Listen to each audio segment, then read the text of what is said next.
So in this paper, we really wanted to dispel the myth of the heroic inventor, the genius who, by sheer force of mind, extends our technology and extends our science.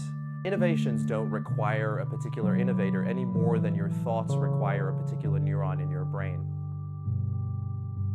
So if you ask the question, why is it that humans are so different to other animals, it's not because of our hardware. It's not because we have these giant brains that make us more intelligent than other animals.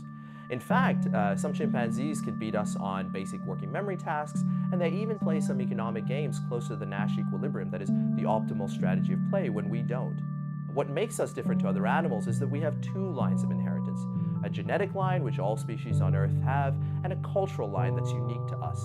The collective brain is what happens when brains exist in societies and social networks that support the evolution of culture.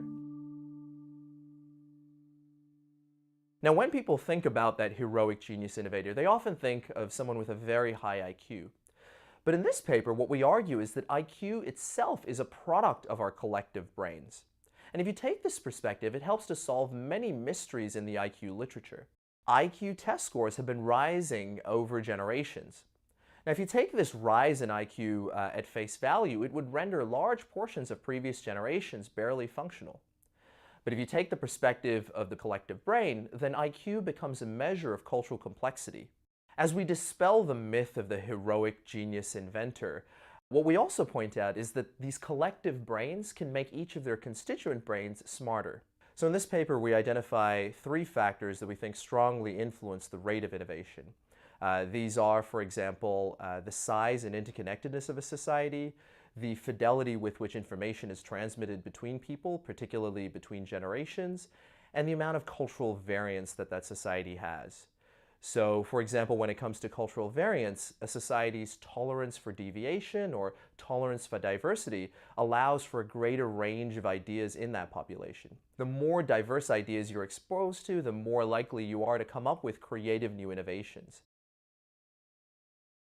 Most of the time, innovations are driven by recombination of ideas.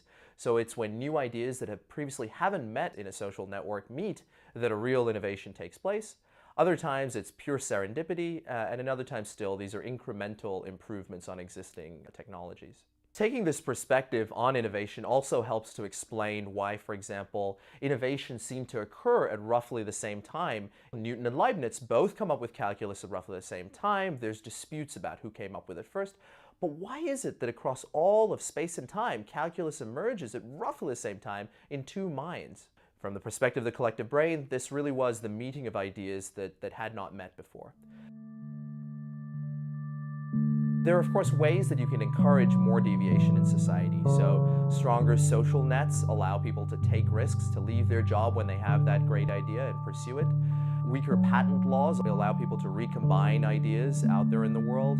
Stronger bankruptcy laws allow people to have a second chance at life. In order for information to be transmitted between individuals with high fidelity, you do need, for example, a common language. If people can't speak the same language, it's very difficult for new and diverse ideas to recombine, and it's more difficult for societies to reap the benefits of, for example, multiculturalism and diversity.